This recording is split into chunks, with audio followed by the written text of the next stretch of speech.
See the game more clearly with high-definition spectacle lenses from Norville Opticians. David, how important could that win at Exeter be going forward for the rest of the season? I think it's important probably for a whole number of reasons, a whole range of reasons, but mainly on the back of two disappointments at home over the Christmas period. We had to find a way of winning the game. We talked the week before the game about some opportunities would come along, but there were certain things that we knew we had to bring if we wanted to be in with a chance.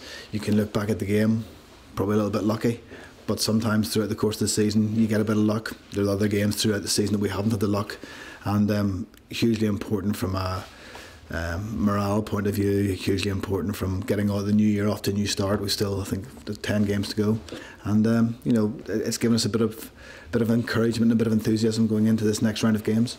And have you noticed a difference in training this week?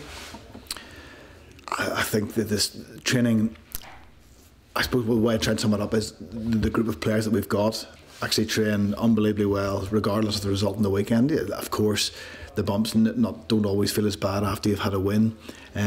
This week there's been a little bit of a buzz around, but there's also a reality that we have Saracens coming to Kingsholm on Friday night, and look, Saracens have shown over the course of the last number of seasons, already this season, that they're one of the top teams. We haven't done particularly well against the teams that have been at the top of the game, whether home or away. So this is a big opportunity for us to, I suppose, build on last week's important win. And I suppose as well, build on a home record which isn't too great in the Premiership. You look at, what was it, 3 wins out of 7 so far. So, I mean, obviously, you know, that must be something that you're looking to improve on, but tough test against Saracens, as you say.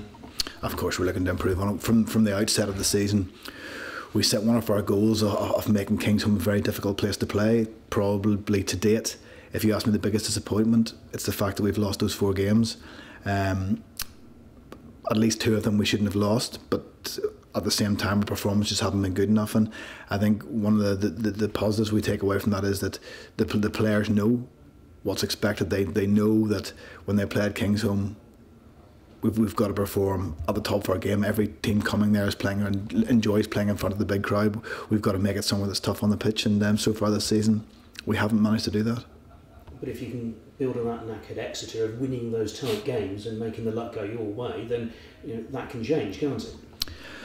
When you try and review some of the games that we've played already this season, we've had, I think, 4 losing bonus points. So many of the games have been very, very close, and it doesn't take a huge margin in this league. People talk about how close the top team is from the teams near the bottom. Any team can win, and it doesn't take a huge amount to turn those losses into wins. In the same way that it doesn't take a huge amount for games like last week to lose.